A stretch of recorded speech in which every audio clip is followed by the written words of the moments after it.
இங்க இருக்கிறது என்டிஏ கூட்டணி, தேசிய ஜனநாயக கூட்டணி. ஆல் இந்தியா தலைவர் பிஜேபி. இன்னைக்கு தேதிக்கு நட்டா நாளைக்கு வேற ஆள் மாறலாம். தெரிந்த முகங்கள்ங்கிறது பிரதமர் மோடி, உள்துறை அமைச்சர் அமித்ஷா.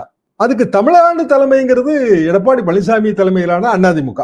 அத இடிஎம்கே அப்படின்னு டிடிவி கிண்டல் பண்றாரு. நம்ம அதிமுகன்னு வச்சுக்கோ. ஏன்னா அது தேர்தல் ஆணையத்துல அந்த மாதிரிதான் பதிவு இருக்கு. அதனால அப்படிதான் நம்ம சொல்ல முடியும். அப்ப எடப்பாடி பழனிசாமி தலைமையிலான அதிமுக இருக்கிற தேசிய ஜனநாயக கூட்டணிக்கு தமிழக வெற்றி கழகம் போனால் அது டிவிகே கூட்டணி இருக்காதுல்ல. அப்போ விஜய் தன் தலைமையில் கூட்டணி, அது யாருமே அப்படித்தானே விரும்புவாங்க. தன் தலைமையில் கூட்டணின்னு தான் விரும்புவாங்க. அதுக்கு பிறகு எல்லாருக்கும் தெரிஞ்ச தொகுதி பங்கீடு, எப்படி சீட்டு கொடுக்க முடியும்? இதுல இன்னும் அன்புமணி வேற இருக்காரு. அவர் டாக்டருக்கு ஏதாவது ஒன்று நடந்தால் சும்மா விட மாட்டேன்னு சொல்றாரு. டாக்டரே தான் இவரை சும்மா விட்டாரா? இவர் என்ன சும்மா விடுறது சொல்லிட்டு இருக்காரு. எதுக்காக நான் சொல்ல வரேன்னா, பலருக்கும் பல கணக்குகள் இருக்கு. அரசியல்ல அது இயற்கை தான். ஆனா தாவேகா கணக்கு தனி கணக்கு. அதுல விஜயோட வேணா இவங்க போய் கூட்டணி சேரலாம்.